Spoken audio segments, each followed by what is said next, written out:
In a world that's on fire, thank God for movies. I'm Jon Negroni, film critic based out of the San Francisco Bay Area. I'm also co-founder of In Between Drafts, one of the editors there.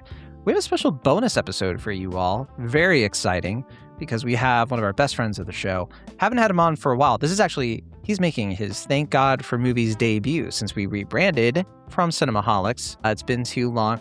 But from, I believe he's still in Nashville, unless he moved and did not tell me. Forgot to tell me. Well, he's about to tell me then. Cory Woodroof, a writer for The Win, USA Today, and his bylines are everywhere. What's going on, Cory? I'm doing good, bud. How are you? Couldn't be better now that you're here. It's been bleak up until the moment, you joined the chat. Yes. The entire world is currently aflame, like you said. But thankfully, I don't know if I can say that about this one. But, thankfully for movies in general. I mean, that's the essence of movies is alive. So for that, we are thankful. Now, Cory, so you're not in Nashville anymore? Is that? Oh, yeah, I'm still in Nashville. So I misheard. Yeah. I'm still in Nashville, Franklin, technically, but I think Cory. I think Memphis Blues. I think put a guitar in his hand. He's gonna sing you a whole tune. Yeah, I'm just going all over the volunteer state, if you will. There you go. All right. Well, today on the show, one of the reasons we have you here for a bonus episode is because I kind of alluded to this on the main show, and Will and I we just did a whole thing where we reviewed Obsession, Blue Heron. It was a great show.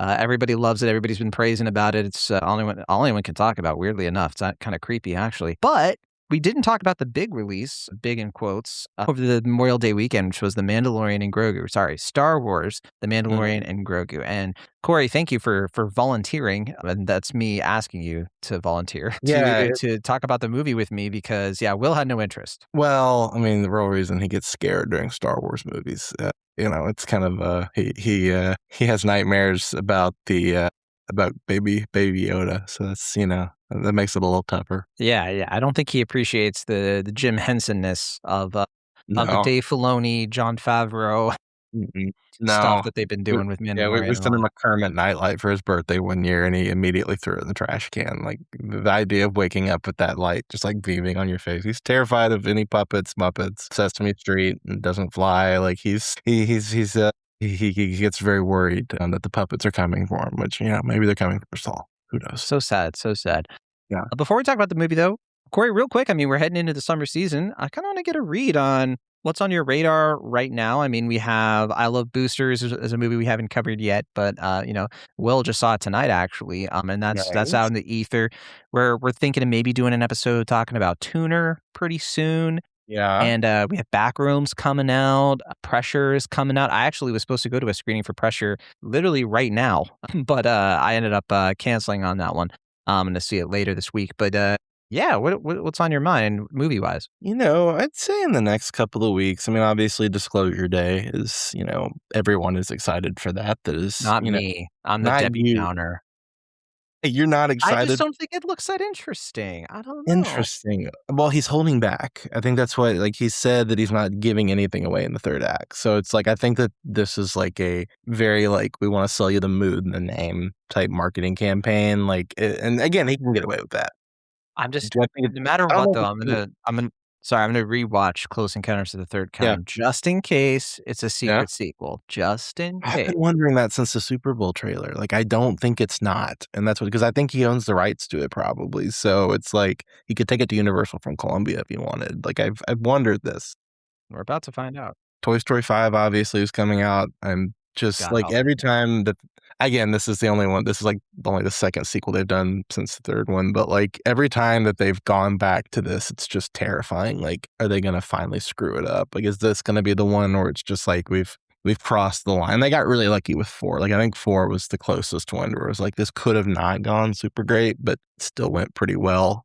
But that was the last one that they really had Lasseter kind of, in the wings, right? This is a different situation entirely. Yes. It's I trust Stanton. I think he's clearly knows what he's doing in that field and is talented to make, animated films. But of the same token, the fact that they're not outwardly making the iPad a villain now is super fascinating to me, that he's coming out being no, it's not the villain. And it's literally every single person I've heard is they're so excited that the children's iPad is the villain of the movie. I So guess I would understand more if I was, a parent, right? yes, that's true. That's the whole thing is I mean, again, it's gonna be the biggest moneymaker this So summer. I thought the iPad though was supposed to be like, oh, everybody loves the iPad because it's babysitting the kid for me, and even though that's not necessarily healthy, I don't know. I don't know. I think I it's can't one of keep those up. things, we could get into a whole diatribe about, parents wanna feel like they hate it, but they still use it. Like, it's very easy to be like, "Ah, I hate that thing," and then your kid starts acting up at, an Applebee's, and it's just like Yeah, I mean, do you think Jin Jiren ever gives Grogu an iPad? And he's it's just trying to. possible. It's possible. Grogu's definitely an iPad baby Yoda. I mean, he like hands him, like, a little, was that the stupid game they play on the chessboard, he lets him do that on, an iPad. Other than that, I mean, this summer to me was not I mean, obviously, The Odyssey, I'm a huge Nolan nerd, so I'm dying to see that and the new Jackass. I think the one that I am just so enamored with in the new James Schaumburg movie, I'm excited to see what they've got coming, but the one that I'm just so fascinated by is the new Minions of doing, Babylon with a Cthulhu hook. Just whoever let them do that, it was just because it was Minions, they were like, "Yeah, just get us something, we don't really care what it is, it's the Minions," and that's what they came up with. I remember seeing that on the Super Bowl for the first time, I had no idea what it was about, and I was like, "This is what you're doing with this gigantic family movie?" I'm so fascinated to see whatever the heck those weird little French guys are doing. It's just they're ah, the Minions. I'm endeared to the Minions, and this seems like it's like the Minions masterpiece is potentially coming our way. So I'm very The fascinated. Minions and Masters. Yes, yes, Yeah, I think in terms of my radar for the summer, at least, we didn't do mhm, a summer movie preview, but yeah. Will and I chatted a little bit, and I feel like I'm on an island with some people when it comes to Supergirl. I'm very excited about that. I am too. The trailers look really good, I and don't I'm know what it is, but, I just feel like some people have been like, "Oh, I don't care about that, blah, blah, blah," and I'm like, "What are you talking about?" Her, 10-second cameo in Superman was awesome, and I think that's such good casting. I think yes, it's gonna be a lot of fun. I think people are underestimating it, and I think also I've been underestimating Masters of the Universe. I'm hearing really, rumblings. I'm supposed to be seeing it soon. yeah. But it's not terrible. That's what I'm hearing. I'm hearing that it's better than expected from a couple people who've seen it, Interesting. and then obviously, I mean, there's the obvious stuff. I mean, the Odyssey, Spider-Man Brand New Day, I'll probably high five you on the way into the theater, front Mhm. row, let's go. Coyote vs. Agni, that's one of my big ones for the whole year. I mean, just the fact that we're actually getting that movie in theaters is people can be like, "Oh, man, I can't believe that actually happened." I cannot believe this is actually happening, that they actually are getting that is, one episode I will, Shanghai my way on for you and Will to do because I am just, cannot wait to see what they're doing with that. Totally.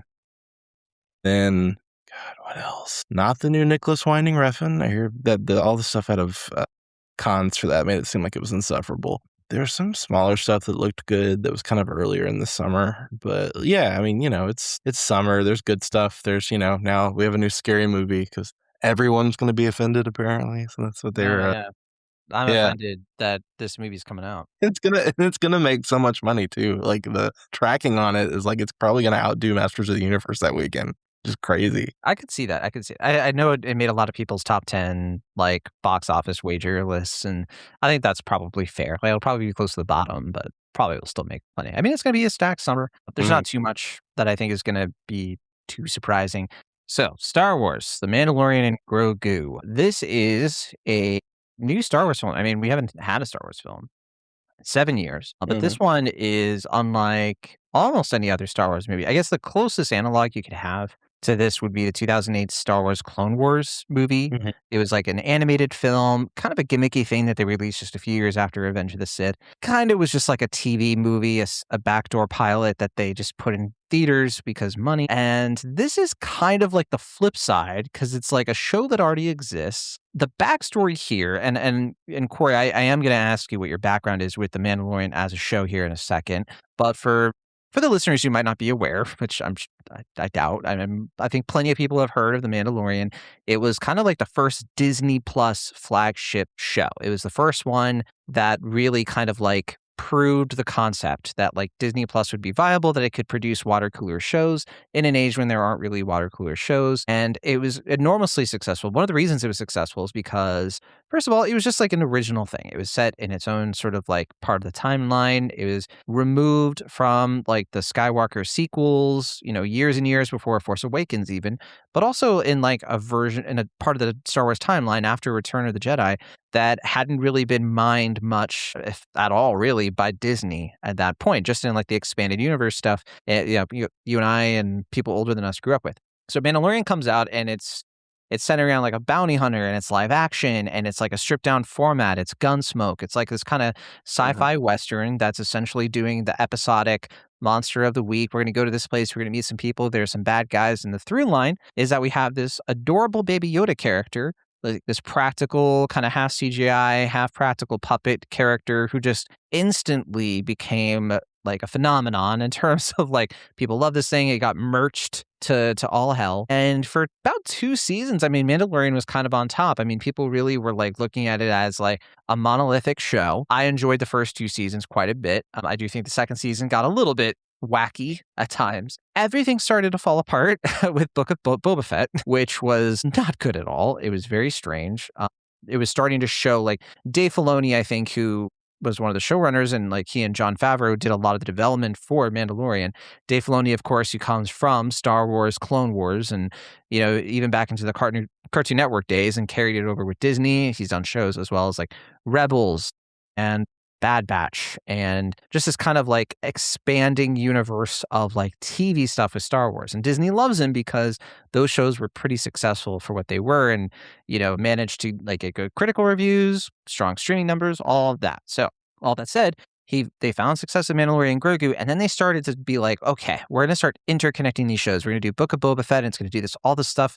And then look at that, Mandalorian's going to come in, and look, Grogu's in here. All of a sudden, Book of Boba Fett was like a backdoor, like soft season 3 for Mandalorian. Suddenly, it's resolving like threads and plot lines from the Mandalorian. Made no sense. It undid the ending of season 2 in a way that I thought was just terrible. I was shocked. I was like, are you serious? Like, this is ridiculous. And then season 3 of Mandalorian comes out, and it was a big snore. I genuinely didn't watch it. I watched a couple episodes and I was like, forget this. Like, I don't care. I had to watch like one of the recap videos before I watched this movie. And to be honest, I didn't have to. Like, there was just nothing to it. I mean, it was just like, it genuinely, like, everything that seemed so cool and interesting about those first 2 seasons, gone. Now, why do we have a season 4? I think you're probably aware, Cory. Why do we have this movie instead of season 4, I should say, is apparently Jon Favreau developed season 4 of the show, but then the writer's strike happened, and they're like, well, what are we going to do? I guess we'll just do a movie. And so they redid it, and basically Jon Favreau like redid the story of season 4 and compressed a few episodes into what we have here. And just saying that out loud hurts my feelings. Like, to me, that is like, I go from watching movies like Obsession and Blue Heron, and we're having these conversations about, hey, you have 2 hours max to tell a story, to like get your soul across to, and then this freaking thing. This like freaking like, I guess we'll just make a movie because we can. And it bothers me to no end. But sorry, I was going to ask you, Cory, what your background is with The Mandalorian, and I'll save my judgment for when we set up the movie. Yeah, I mean, everybody has like that one franchise that they're just like willing to defend most anything that it does. And it's just like, because like Star Wars for me was like, that was the first big like blockbustery thing that I was into when I was a kid. Like, as I was really getting into movies and I was, toddlery age even, like, I mean, Star Wars just had this like kind of like holy glow to it, like that was sacred ground. It was just like everything you could have possibly wanted out of entertainment at that point in your life. And, I was like 7 when Phantom Menace came out, and the prequels were just like such big moments for me, and being loving movies and just like how much those movies meant to me when I was younger. And it's just like, I could not get enough Star Wars on like anything. And then the very first time in my life I ever was like, I don't know if this is for me, was that Clone Wars movie. Because I remember I went to go see it, and I was just like, yeah, we'll see what happens. But it was just like kind of preschool-y and then just stupid. And it was just like, I don't know if I really want this. So I never watched the TV show. And then obviously when Disney got Star Wars, they kicked that whole thing back. Like, I was all in on it. I've been a fan of like most everything that they've done. I mean, I even defended Rise of Skywalker for a bit until I finally kind of like came to terms with the fact that that's not a very good movie. I enjoy certain things about it, but overall, like it's got its very big problems. But the Mandalorian show I thought was very interesting for the first couple of seasons. Like the episodic nature of it, getting Tim Oliphant in there kind of is a big wink to, that legacy that Justified was carrying there for a bit. Like, that goes back to those serial westerns from the 50s and, the bounty law, if I remember from Once Upon a Time in Hollywood, that they kind of like parodied a bit. And, it's just like, it was such an interesting way of keeping the series going without it feeling overwhelming. Like obviously you needed to have a basic understanding of Star Wars, otherwise why would you be watching it? But it was very fleet. It was very like, we're just going to do something for 45 minutes and that's it. And that's fine. And it's cool. We're exploring these little nooks and crannies of the galaxy that we haven't seen before. And it kind of like harkens to that Lucas like live action show that he wanted to do in the 2000s, where it's like Star Wars Underworld. Like let's explore these little parts of the galaxy. It's a big galaxy. Let's see all these areas that we, aren't going to get to focus on when it's just like, even the Flash Gordon stuff too. I mean, it's going all the way back to New Hope. Yes, very much so. So it's just like, it felt so organic, but the problem, like you said, like it got Marvel-fied, right? Like everything had to be interconnected. Everything had to be like, well, what if we bring it to this? What if we connect this to that, right? Like, what if we take this whole ancillary animated stuff that, isn't cinematic or particularly, majorly interesting, over a certain,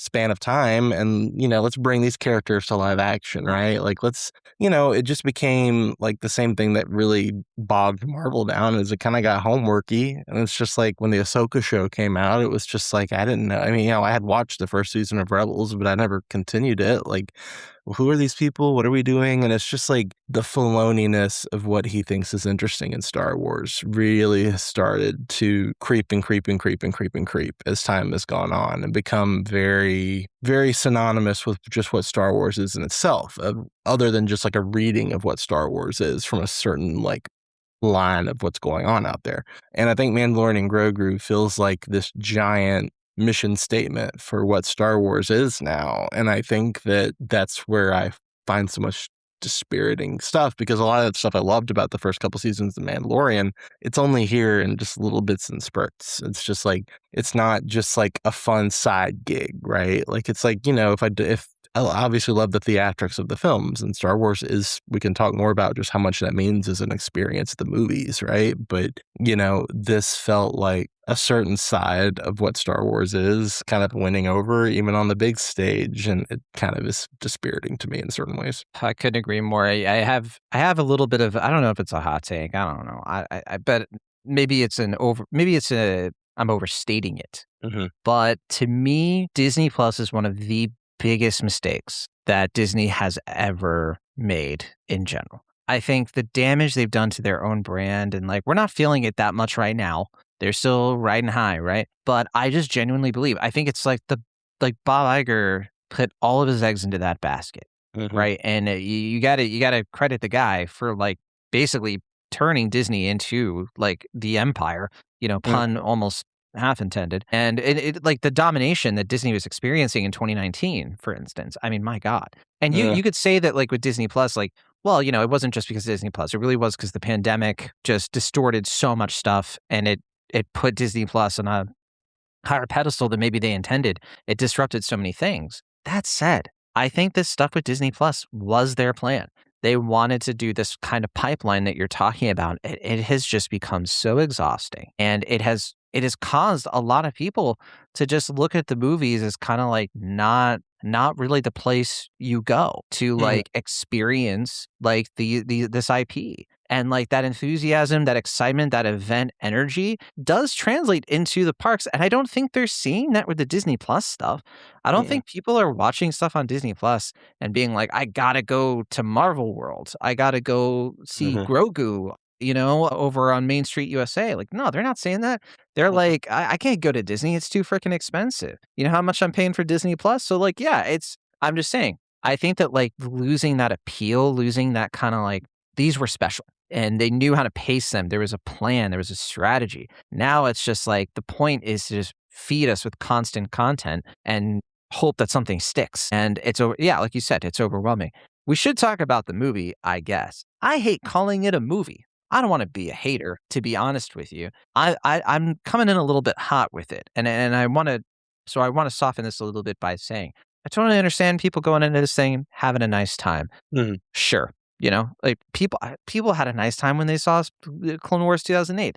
People had a nice. I know plenty of people. You did. You had a nice time with Rise of Skywalker. I didn't let my bad mood get in other people's way unless they asked. And so I even remember with Force Awakens, I was kind of the buzzkill. I was a little bit like, sure, yeah, I had a little bit of fun. I mean, it was cool. I mean, it was cool watching a Star Wars movie. Yeah, all right. But I don't know. That was kind of, there's something off about that. There's something really off about that. So all that to say, everything is off about this to me. We have Pedro Pascal reprising the character. He doesn't play the character in the suit all the time, of course. That's just undeniable.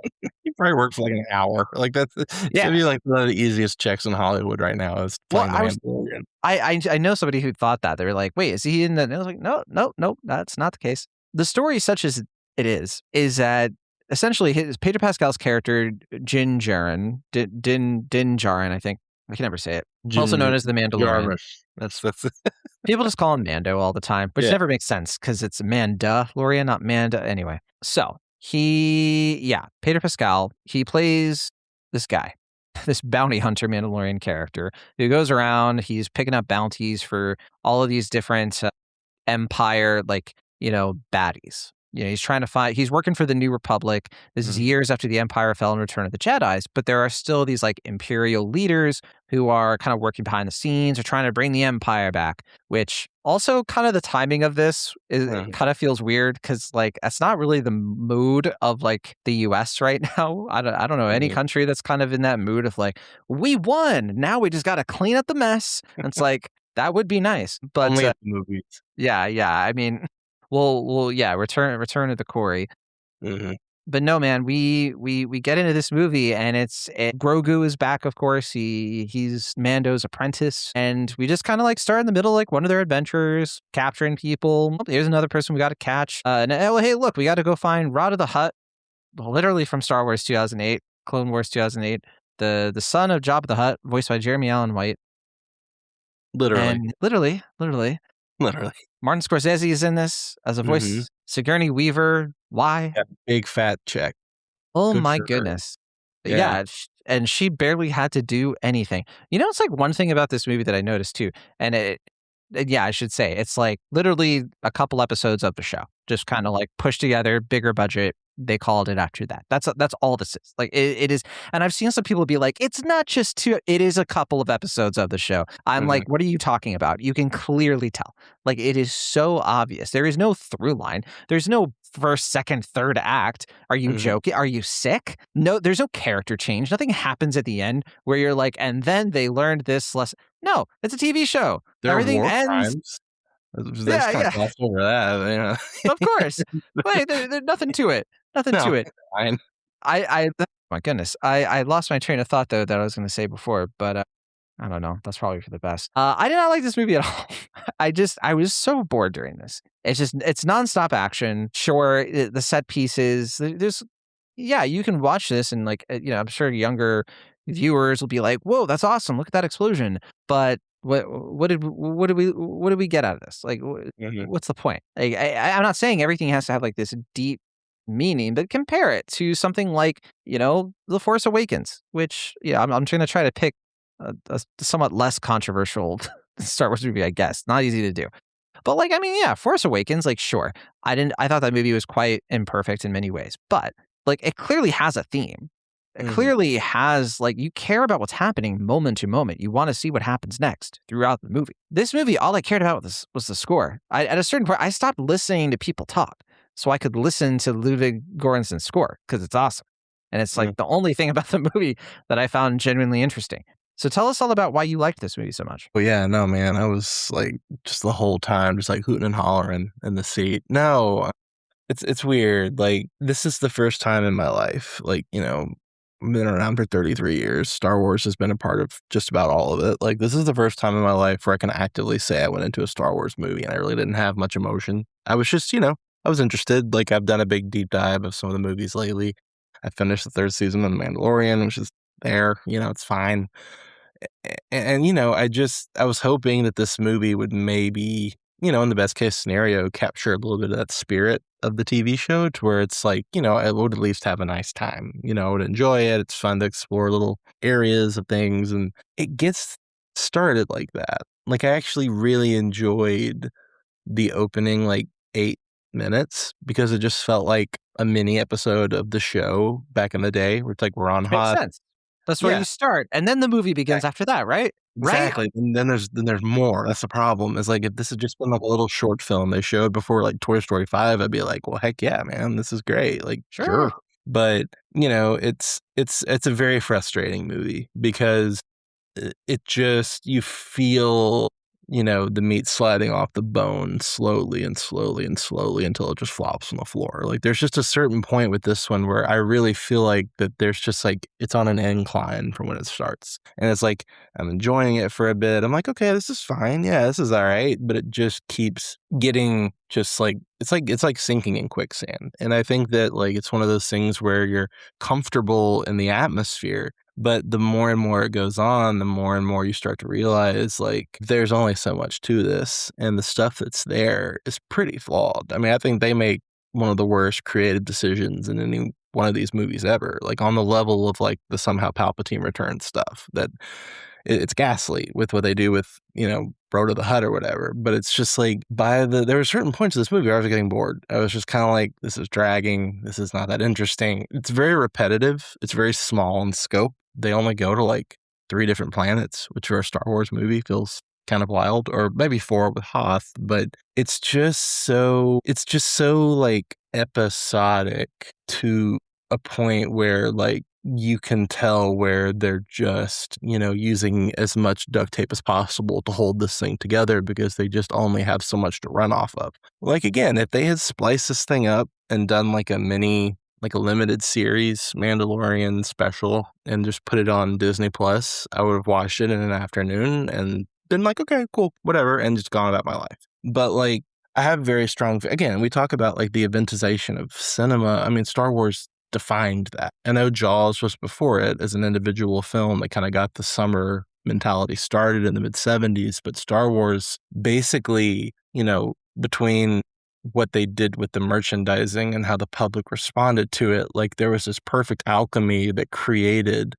the event film as we know it today. Everything started with Star Wars. There's a lot of bad things that came out of that. As much as I love the Star Wars phenomena in general, a lot of bad things came out of that Hollywood will never be able to recover from. But that was the one thing with Star Wars, to where it's like when one of those things came out, everybody stopped and went. And even with the prequels, as divisive, some of the most divisive, and the sequel trilogy ended up following in that step after Force Awakens. Like, but the one thing that you could never take away from any of that is that it was big, and it was a big damn deal. That was always the thing with Star Wars. Even when people hated it, it was a big deal because it was special. And again, like, franchises chase that high of the opening Fox fanfare with the Lucasfilm logo and that big boom that hits with the opening credits. Like, people have spent their whole careers in execs and filmmaking trying to chase that. Like, that to me is just like, it's one of the most, like, if you're just thinking of film as a commodity, that's one of the most priceless pieces of commodity that's ever happened in the film business, is that feeling. And it's like, again, the reason that that Star Wars is so passionately debated with people is because of that feeling you got when you were younger, when you first had that hit. It's generational. You're never going to experience it again. But anytime you can at least somewhat replicate it, it's pretty damn special, right? But man, even with Rise of Skywalker, as that movie, kind of like sent that trilogy out with a lead balloon, like, it was still a big deal when it came out. Star Wars was still, and again, with Mandalorian, the reason I think Disney probably gravitated towards that is it was the one thing post Rise of Skywalker that everybody was like, well, yeah, we like that. And because Disney is so risk averse, they were like, oh, we'll just make that a movie. Like, it's automatic. Like, we can just recapture, without thinking about the fact that the 3rd season did not scratch that fancy. But to me, the most damning thing about Mandalorian and Grogu is that there's nothing special about it. It's not an event. It's just something. It's like the Stranger Things finale that got broadcast in theaters, right? But I think that had more pomp and circumstance to it. Like, it feels like this is just something that, like, when Disney put a few episodes of Ahsoka in theaters, like, this is what that feels like. They just like, okay, well, you want to see Mandalorian on the big screen? Sure, go for it. Well, you mentioned it. It's like they think this is Marvel. Yes. Right? They think this is it, like we can do what made us so much money with Marvel, which was we could release 2 or 3 movies a year and Mhm. people will go see it. And to me it's like, aren't these supposed to be smart people? I don't mean to be mean, but it's like you tried. You have tried this over and over again. It doesn't work. Star Wars is saga storytelling. Like, what did you think went wrong with Solo? Do you think it was because we just didn't throw enough money at it? Like, did you skip that episode of BoJack Horseman? I don't know, because I'm looking at, like, the trajectory of this stuff. It's like, it didn't work in 2008. Mm. It absolutely did not work with Solo. It's not working again. It never works. Like, you want this stuff to be special, like you're saying, to have that expectation. To me, it's like you diminish the next thing, It's right? worked Because, one like, time for them with Rogue One, but the reason that that worked is because they had a mature storyteller in willing to tell something that was worthwhile. well, it But was I also think riding the high of Force yes, Awakens. absolutely. And with like one of the biggest movies of all time, the biggest domestic box office film of all time.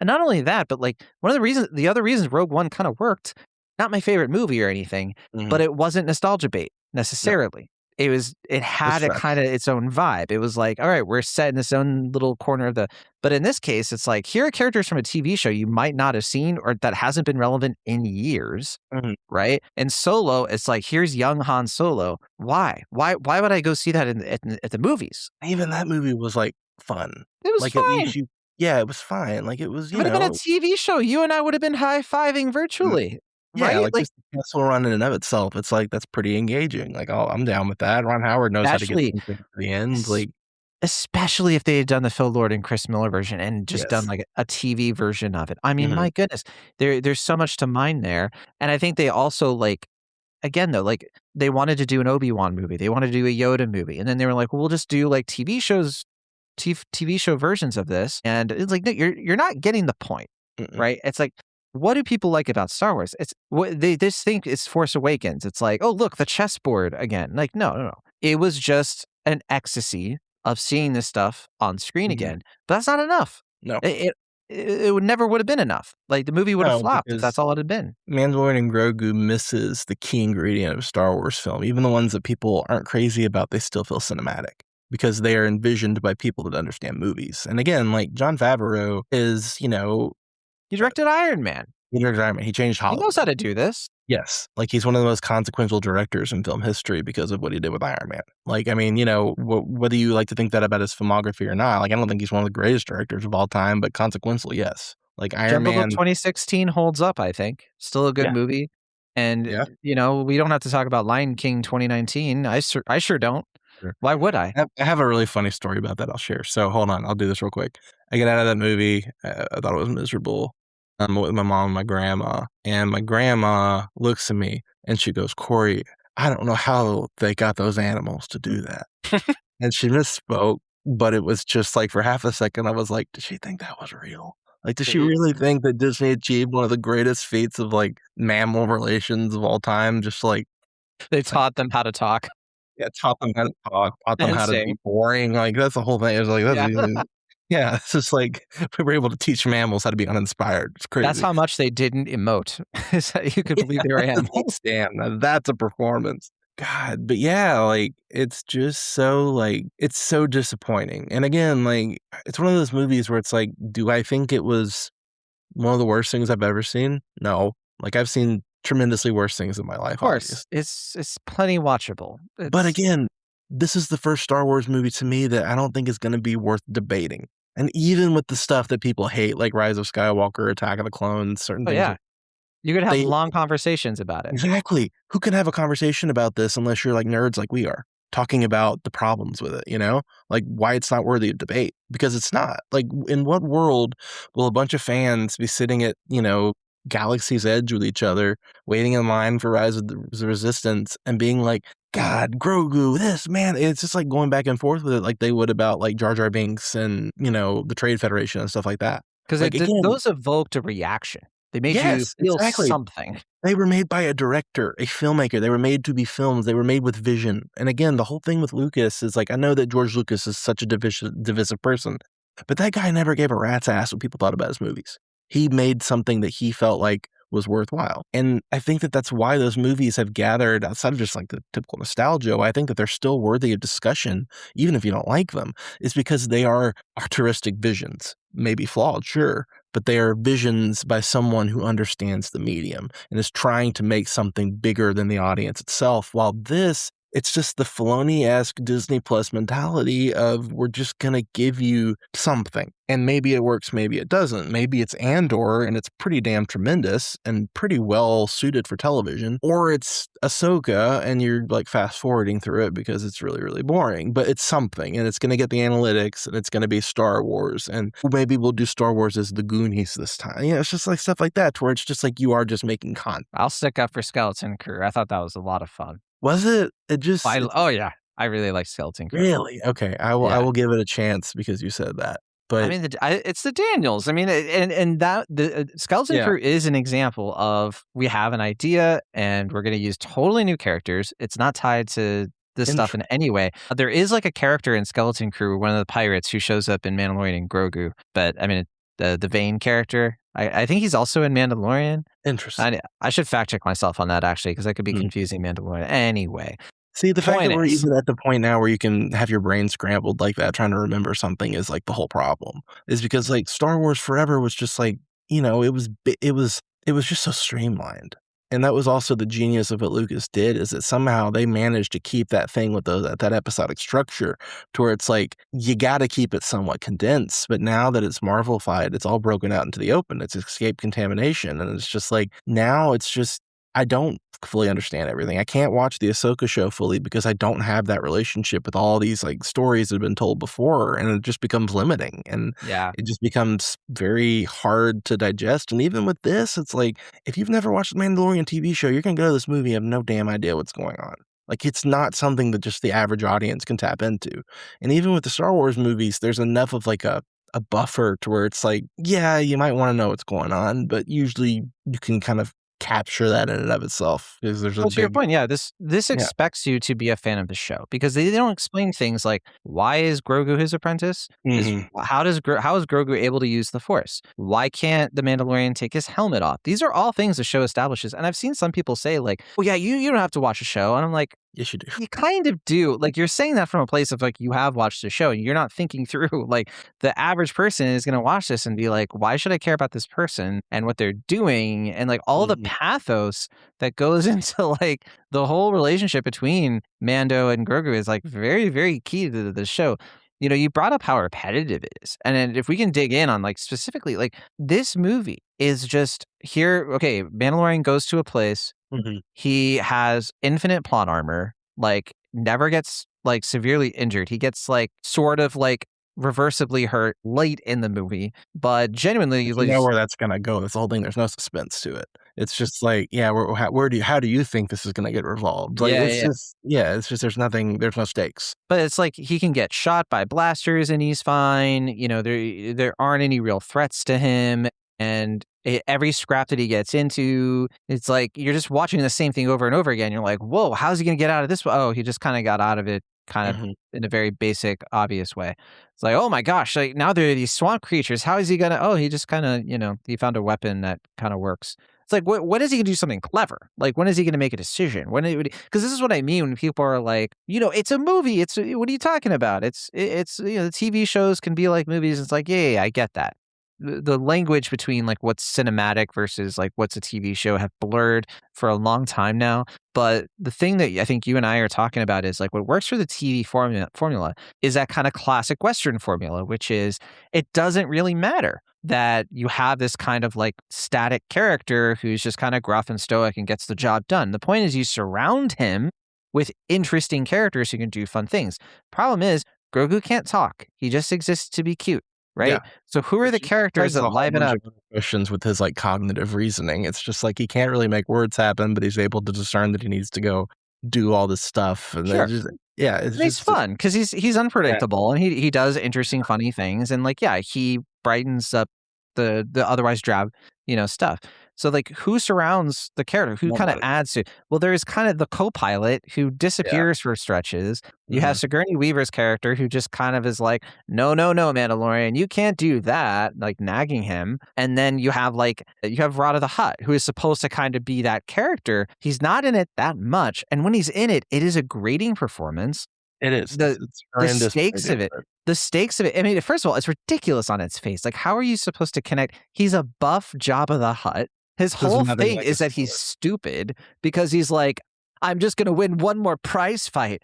And then I'm going to be like, no, dude, like you're going to be betrayed. Like, this is the most obvious thing I've ever. Grew up in the criminal underworld and he has absolutely no street smarts. Like that just doesn't, that doesn't. It doesn't make sense at all. Why is he here? What, to get away from what are you talking about? Like, what? There are other things you can do. They make a Hutt speak English, and 2, make a Hutt basically just talk like Jeremy Allen White trying to talk like it's like an auto-tuned version of Jeremy Allen White because I couldn't tell that was him. And the dialogue is putrid. Like he's just speaking theme. That's all he does. That's all he does is speak theme. He says it, I think, twice within minutes. He's like, I'm not like my dad. And the Mandalorian's like, oh, that's fine. You don't have to be. He's like, I don't think you understand, actually. I'm not like my dad. I'm just like, I get it. Like, I'm just trying to rescue you. Had more characterization in the Super Mario Brothers Galaxy movie or whatever. It's just like, because it's just like, man, he was going after his father too, but at least he had like a magic paintbrush or something. It's just like this stuff is just so. Well, there you go, right? Because like, then you also don't have like the villain. It's a Western movie. Where's your villain? It's like the twins from Boba Fett. Sorry, I don't care about them. No, they're not in it that much either. They don't really. And then you have this evil anti-bounty, like also bounty hunter character, and you do nothing with it. It just disappears. And then you have the big Empire guy they're going after, who gets dispatched halfway through the movie. Yeah, and never comes back. They just capture. I thought the movie was over. I was like, oh, I guess that's it. It's literally like, no, we have an hour left. I have never seen a villain go down so easily, outside of like when it's purposely for comic reasons. Like genuinely, like it's just like he's a bald guy with a parrot who, bets on fights, and then they find his lair, and he's like, it's just like then he tries to get away. But also, he's this other character, and so that's taken care of. And I'm like, where did that come from? What? How is he also this guy? Okay, like I guess that was. This is the first Star Wars movie where a character literally takes a break in the middle of the movie. Like Mandalorian's like, all right, I'm gonna go hang out in my house for a little bit, and then just goes home, and he gets kidnapped later, but it's just like he literally just stops. Like that's like where an episode. Yeah, that's where the episode ends, and we pick it up the next week. My other thing with this movie that I thought was baffling. First of all, Sigourney Weaver is like the only actual female character. This is a movie with dozens of characters. There are tons of characters. We're meeting people all the time. I got to get information. Here's this henchman. Here's another henchman. Here's a shopkeeper. Here, 2 female characters at all. One of them is just a twin who's like completing dialogue for like one half of a character. That doesn't count. It's a slug. It doesn't.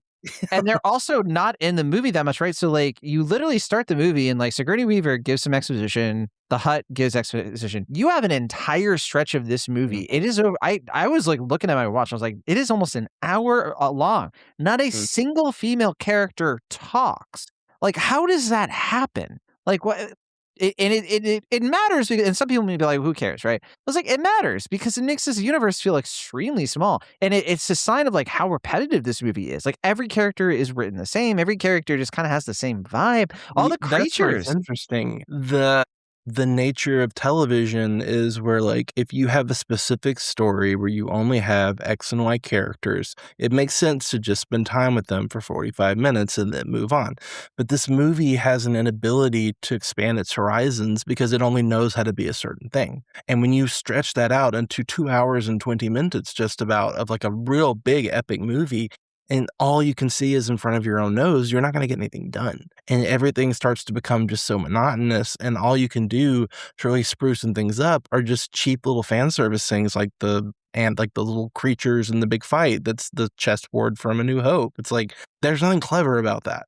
Like, I'm sorry. Like, I get this and people are just like, whoa, but there's nothing to it. Like, there's no tension. because at the end of the day, you understand that the Mandalorian will be fine because he comes back for another episode. But on the TV show, you don't need that type of tension because at the end of the day, you're telling a standalone story that is perfectly fit for the confines. And even that they lost the plot on because they tried to stretch it out. So it's like you've already had this TV show lose a bit of its gumption. And now you think you can kind of resurrect this entire franchise that basically started what franchises are with a television show that's already lost some of its smoke. Like The Mandalorian doesn't have the cultural cachet that it did in 2019. And they think they can just plop this thing in theaters and people show up. And it's like, yeah, some people do, but you're not going to get the return on this that even you got with Rise of Skywalker. This is not an event. It's just like you said, like there's 2 women in the movie and one of them's a slug. What are we doing? Yeah, And one that's of the them thing. doesn't even.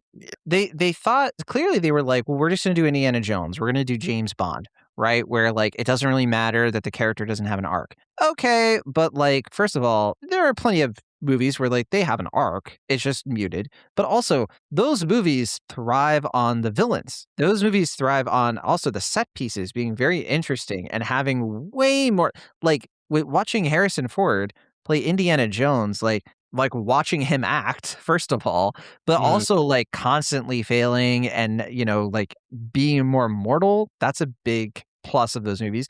Even if you take James Bond, like you have the femme fatale, you have the larger than life villains, like those are movies, like, and you have a mission that makes sense that goes all the way to the end. This isn't a mission. The character in this movie has a helmet on the whole time. It's just it's just metal. You're just looking at talking metal, like again, which is fine if it's like talking droids or whatever, and that's what you're used to. But you needed another character. You needed another character. It needed to be Mandalorian and Grogu and some random kid.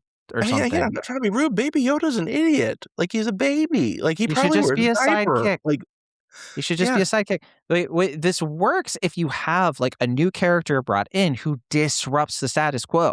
Basic storytelling. Bring them in and first of all, make them a female character, please. Like spice this up a little bit. But like you know, it doesn't matter. The point is like, what's the point of having Steve Blum and Zeb as this Zeb character as the co-pilot? Give us a new pilot. That's the whole thing. Let them react to the dynamic. Let them engage what's going on. If you're not so steeped into this animated universe that you understand who that is, that doesn't mean anything. And it's just like, if you're just like showing up because you like Star Wars movies, it's just like, well, who's the purple guy? And it's just like, they treat it to where it's like, oh, you know Zeb. And it's like, no, most people don't. And that character wasn't even that interesting to begin with. Like, he's just the pilot on the cartoon. It's just... Again, this movie is clearly made by people that don't understand movies, which is really bad because Jon Favreau is one of the people involved. But I think that's why this whole Filoni thing is so overarching, where it's like, you know, it's like the Death Star creeping over a planet. It's like it's only being able to do this one thing one way. And it's like, I get that George Lucas mentored him or whatever.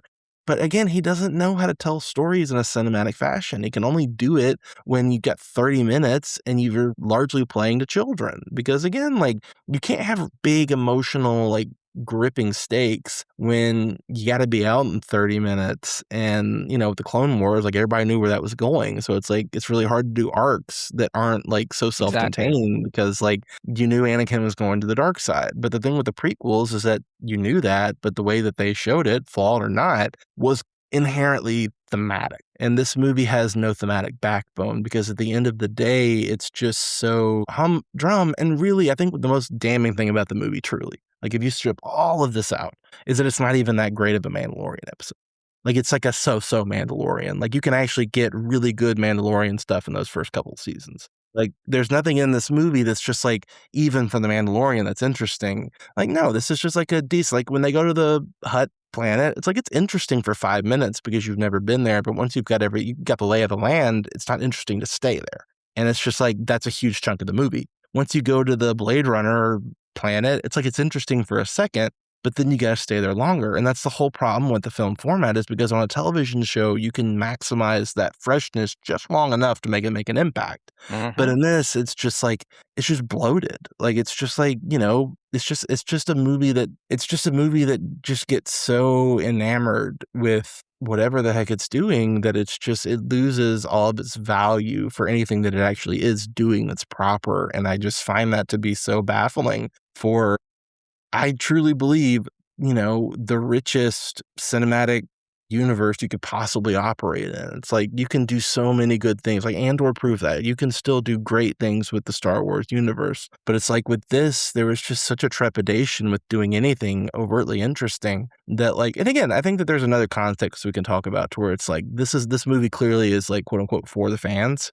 And it's like when you're making movies for such a siloed audience, you're not making movies that are worthwhile. And I think this film just gets trapped into so many like, we've got to revive Star Wars, but we got to do something that's not going to piss anybody off, right? Like we got to make this worth going to the theater, but we also got to capture the TV show. But people didn't like this. It's just like it's a movie that's scared of its audience, and you can tell that through the whole runtime. It's a brand that's scared of its audience. Since The Last Jedi, this has been the move. Like they are just petrified of internet stuff. And it's like, turn off the internet, please. Because like clearly, like you don't understand how to like manage like the way the internet responds to all the different stuff that you're doing. And like, I get it. Like there have been times like they did Acolyte and I thought Acolyte was fine. And I think like the reaction to it was like ridiculous. It was like so overheated to me, like no reason. Like, yeah, it was kind of cringe in certain parts, but it had some cool stuff and it had an awesome villain. But people acted like this thing was like the worst show ever made or something. It's like She-Hulk, you know, it's just like, all right, at a certain point, you have to tune that stuff out, right? And at the end of the day, which a phrase I hate to say, but in this case, it's relevant. Ultimately, what did we get at the end of like Acolyte She-Hulk? People watched it. The controversy got a lot of people to watch it who wouldn't have otherwise. That's the whole thing. If you have people talking about in this whole sea of content that we live in now, if anybody talks about anything you're doing, positive or negative, that's press. And that gets eyeballs. It's doing something. It's doing something. I mean, maybe you. And it's so ironic that the entire architect of all of this stuff is probably the most uncaring to fan reaction that has ever lived in George Lucas. Like, again, if you're going for a massive creative who could give a flying you-know-what about what the fans think of what he's doing, it's George Lucas. Again, that was the prequels. The whole reason that we have this like internet discourse is because of Phantom Menace. Phantom Menace basically started everything with the new internet. And, you know, the message boards and all this and all that, it's like you have little trinkets here and there, but it's like Phantom Menace was the big event that shaped so much of our pop culture conversation over the last 25 years. But it's remarkable to me that like George Lucas, he didn't go hide anywhere. He made 2 more movies that were like that and then started this whole, you know, animated movement with Filoni. But it's like George Lucas's stuff paid off eventually because there was this whole generation of people that latched on to what was going on and they liked it. And now these prequels that have been punchlines for this whole like decade plus start to become revised and become beloved pieces of filmmaking because of the audience that it was made for, grew up with it, and now hold it in regard. That's why you can't give in to the fan reception, because at the end of the day, your bet may pay off. They may see that with the sequel trilogy one day where it's like you've got this whole group of kids that are just like, well, I liked this. Like, why are these people getting upset about it? But now I just don't think that like Lucas's spirit is alive with this stuff anymore outside of like when someone like Tony Gilroy comes in and makes Andor. It's just like Rian Johnson is going to be the last filmmaker that gets to cook like that in this universe, as far as I'm concerned, because like all respect to Sean Levy, but it's just like, is anyone going into Starfighter next summer and expecting that to be like, you know, this big piece of artistic filmmaking? No, like you can already tell pretty early on that like that's got a governor on it. Like that's such a set thing. It's like we brought in this guy who can get products made for big audiences. And it's just like now Star Wars is just like it's just another thing. And that is so sad to me because it didn't have to be like this. Yeah. Hopefully this is like the last gasp of this era and that something's going to change. I mean, never say never, right? I mean, I do think that they have been looking, again, I don't want to give these people credit, but like, I do think that they have to make some changes after like the box office returns here. This movie made less than Solo, not even adjusting for inflation. I mean, it is an utter failure, and enough mistakes have been made. Many mistakes have been made at this point, but enough have been made that I think the time to kind of shift gears completely and to stop just doing remixes of the same mistakes over and over again is upon us. But that's a conversation probably for another day. And the sad thing is, you know who's all calling the shots now? It's Dave Filoni. He's in charge of all of it now that Kathleen Kennedy's gone. So it's just like, to me, you want it to be the end, but I kind of wonder if this is just the beginning. Like if he's just now being able to assert his power and be like, I've got control of this story. And after this, I don't know. I mean, sure, this movie didn't have as big of a budget, but I do think that they might have to rein him in and start to bring in some fresh perspectives here, and like I hope so. find people. They need to hire filmmakers to make these movies. Yes. And yes, Jon Favreau is a filmmaker, but he's not. I don't think he's the kind of filmmaker he's not going to do Iron Man with this stuff. Like he just No, they've isn't. got to understand that the whole reason we're all sitting here doing this is because of happy accidents. Like it's because people took chances. Like Lucas took a chance with Star Wars. They took big chances with Empire that weren't And necessarily. it doesn't always pay off. It doesn't always pay off. Colin Trevorrow, yeah, like that was a risk, and he didn't even get to make that movie, right? Mm-mm. And that's okay. He ended up making Jurassic World, and that was who thought that was going to be as successful as it was under Colin Trevorrow, right? He only did Safety Not Guaranteed, but one of the biggest movies of the 2010s. But okay, let's we definitely we've had a fruitful discussion. Let's keep it going by taking a look at what some of our friends have to say, friends of the podcast, that is, because some people are not going to agree with this. Some people are going to say, you know what, Cory, Jon, what you're doing, that's not the way. Okay. We check on the Letterboxd reviews that came out of the Hutt Planet after the movie came out. Oh, no, we can't, because the New Rebellion basically just like massacred the entire Hutt civilization as they just gloss over that. It's so crazy. Like they basically kill all the Hutts, and it's just like, oops. Hey, you want to see Dave Filoni fly an X-Wing? Like the audacity of those cameos. Okay, so here's what Aaron Dicer, friend of the show, has to say about the film. He gave it 3 stars. He wrote, I'd have paid full price just to sit there and listen to this score for 2 hours. I basically did. This movie firmly puts the mid and midichlorian. It's not the worst way to spend a couple of hours, but there's so little here beyond the clear stitching of 5 new episodes of the show together that I'm left wondering if mediocrity was the stated goal.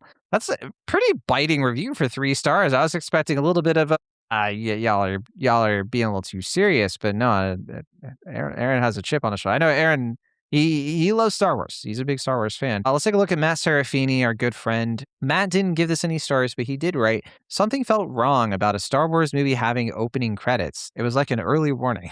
Anyway, this was mostly boring, but damn it if I don't love Baby Yoda and the gang of Babu Fricks. Also, this is my first time seeing something in Screen X. Weird format. Yeah, the first movie I ever saw on Screen X was Birds of Prey. Never again. I still haven't. I can't bring myself to do it. Don't bother. Oh, I did want to bring up the Babu Fricks. I love the Babu Fricks. They rule. I can see why they're here. I had no issues with them whatsoever. They didn't do anything wrong. That whole sequence was like with Baby Yoda and the Babu Fricks going on their little adventure. That was like the only time where I was like, okay, cool. I'm good with this. Yeah. Let's something different. Imagine though if that big wolf thing had just like eaten one of them, and he was just sitting there like gnawing on its bones or I thought whatever. That's what happened. I was like, dang, Frick today. It was like, there are kids here. I think they're called Anzellans or something like that, but I like calling them Babu Fricks because better. Yeah. All right, let's see what else we have here.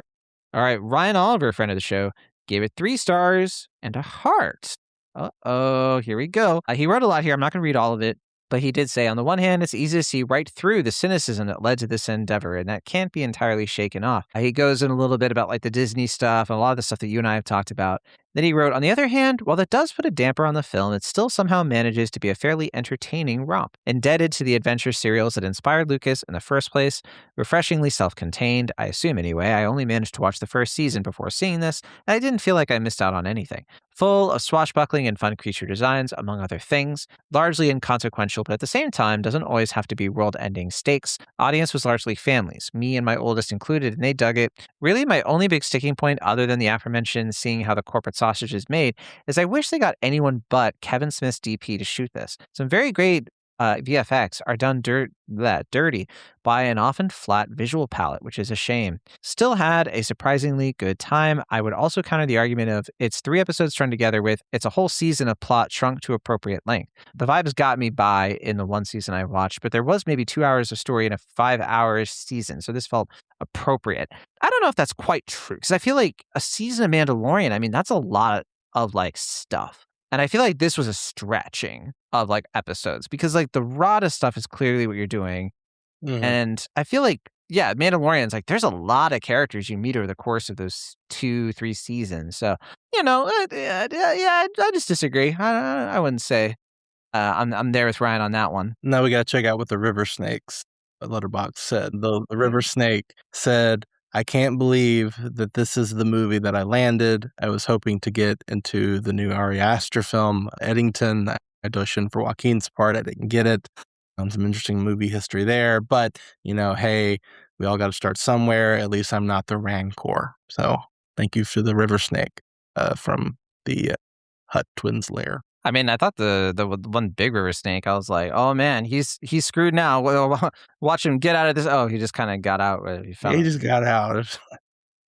Like finally interesting happens, but it's also just so like, of course, every hut has like a monster living in their thing. It's just like, okay, it's their thing. Emma Sasick, or Auntie Emma, as she's known by the listeners, gave us 2 stars, and she wrote, "So, do we think Pedro was on set for like 2 or 3 days max? Grogu is infinitely cute and adorable, and he put a smile on my face the whole time. Otherwise, this was not that exciting or entertaining. Lots of fight scenes that don't get the heart beating fast, a story that flows just way too easily, and a movie that is so watered down. It's just any other Marvel movie but set in the Star Wars universe. Also, why make it a movie if it runs like 2 or 3 episodes smashed together?" Yeah, I would say like that idea of like the heart beating fast. Yeah, and the story flowing is just kind of like I never feel like I'm in doubt. Like Mm-mm. I wrote this in my review. I'm watching this dude run errands. That's what it is. Like that's all that's happening right now. He's running errands. There's a little bit of a setback, but he'll pick up the milk on his way home. And Star Wars is one of the last like big franchises that makes movies that can have a little bit of unpredictability with the characters. Like you can still in a Star Wars movie not know who's going to come out of this, all right? But in this movie, it's like there's no suspense. Like you know that they're not going to like murk Baby Yoda on screen. Like they're not going to do that. Like they're not going to kill the Mandalorian because they got to keep him around if they want to do a 4th season. Like that's just the content of this. Is like this is something that has been made, and you know there's going to be more, right? It's like a pancake restaurant. It's like you know you're going to get a pancake. And if you go back tomorrow, there's going to be pancakes. There's no suspense. They're not switching to waffles. So it's just like, it does zap a lot of that thematic energy out of it. And it just makes it feel very kind of uninterested in itself past what it's just like doing on today's episode. Friend of the show, Jake Holland, gave it 4 stars and a heart. Saw it twice too, and he reviewed it twice. I'll go with the first one he gave, and he gave it 4 stars both times. He wrote, "There's just something about Star Wars on a big screen, and this epic space western, plus the fan favorite duo truly deserved finally making the jump from streaming to IMAX and more. Does the movie advance the lore established in the series? Nope. But despite the fact that I would have loved that, I ultimately didn't need it to. It was a ton of fun, and the pure spectacle of it all had me tremendously stoked to see it again with my wife and kids. Grogu, the Anzellans, and Rhoda stole the show. Mando is his reliable galactic gunslinger self. And now I really hope we do get a season 4 with some bona fide advances in Grogu's journey." I am curious if they will do a season 4 after this.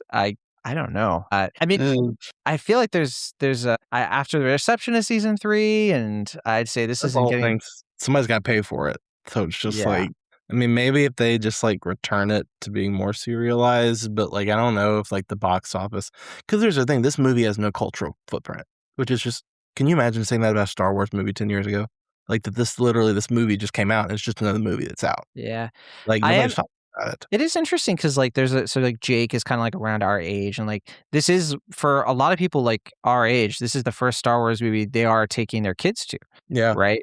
Because based on the amount of time that's passed since Rise of Skywalker, I don't have any kids. I don't know if I'll ever get a chance to take a kid of mine to go see Star Wars. I could take you, Corey, if you want, but maybe I can. You have to buy your own popcorn. Yeah. Did you see David Ehrlich's Letterboxd thing where his kid asked to leave like an hour in? He was like, "Yeah, that worked for me." That was pretty, like, oh man. Last one here. He didn't write anything, but Brian Young, a friend of the show, gave it 5 stars. Brian's a super fan. Brian, and he's a big Dave Filoni fan. So I love Brian. We're not going to agree on this one, but I do respect Brian a lot, and I've also listened to a lot of his like Star Wars coverage. Like he did a lot of like Mandalorian coverage for Slash Film, and he's a very smart guy, very opinionated, of course, and he really loves him some Star Wars. So there you go. That was the gamut. Not as much. I was expecting like maybe some even more kind of like positive stuff, but we really got like 1 or 2. Well, that was so interesting. Like if I graded it, I'd do like B-, C+, like where it's just kind of like, it's fine. But that's not good Talking enough. about it is when you get heated. Exactly. That's the thing. Is like, this is not good enough. Like I wrote a big thing at For the Win. If you want to read it, you can check it out. But it's like this Star Wars can be so much more. And it's just like this, I just feel like we have to grade this thing on a harsher curve if you want it to return to the glories of where we had it. at a certain time in life. Like this doesn't pass. Like I get that it's, as far as like blockbuster movies go, it's fine. It's like right down the middle, but like this just can't be the standard for what Star Wars is. Like if it is, like, then, the Sith has one. Are you aware of the Rotten Tomatoes score? Is it like 63 still? So you probably saw like early on. It's now 62. Okay, gone down a bit. It went down a little bit. I put a negative one in there. I felt I was going back and forth, but I ended up, because like I would probably do like half positive, half rotten if they actually let you do that. But I just ultimately said, now the audience score conversely is 88%. Lots of ratings for that. So that's not too unusual for a Star Wars movie. But Cinema Score is the interesting one. Just looked it up now. I'm curious if you have a guess for Cinema Score. And for our listeners who don't know, Cinema Score is a rating that audiences are polled in Las Vegas, and it's used to kind of get an impression, right? B plus, maybe? Close. You're only one off. Do you think it's higher or lower? Did they give it a B?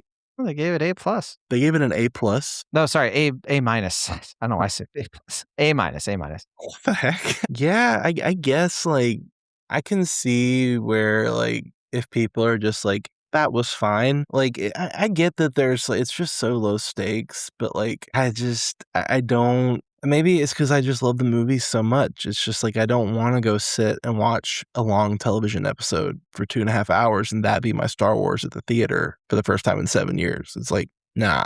Like even for the prequels flaws, like that stuff was big. Like those were movies. Like this is not a movie. Like, and again, like you can make a great television show movie. Like we just got the Bob's Burgers movies a couple years ago. Like you can do that and then make it really good. But it's not. All right. Well, I think it'll be good if we finish the show there. Cory Woodroof, thank you so much for talking about Mandalorian and Grogu with me, a movie that we both loved so much and, couldn't stop raving about. Oh, yeah. Hopefully the next one we talk about, we could have a little bit more of a positive conversation, I guess. But you know what? I enjoy talking about this stuff with you because I know the people we have on the show, I think it's always fun to talk about like the pop culture atmosphere around it, which is always so interesting, right? Yes. And so you're one of our favorite people, of course, to bring on for that. I'll be sure to keep you away from Will Ashton, of course, though. I want you all to myself. Yeah, you gotta split custody with me. Will gets me one side, you get me one side. Like we're gonna make it. Live way closer to you, so I don't. Yeah, I know. Yeah, he's got that East Coast advantage. All right, but thanks again, and we'll say goodbye for now from the Internet California. I am Jon Negroni. Signing out for now. See you next time. May the Force be with you. Please, may the Force be with this series a little bit more than it was this time. This is Cory Woodroof signing off on the Internet in Nashville.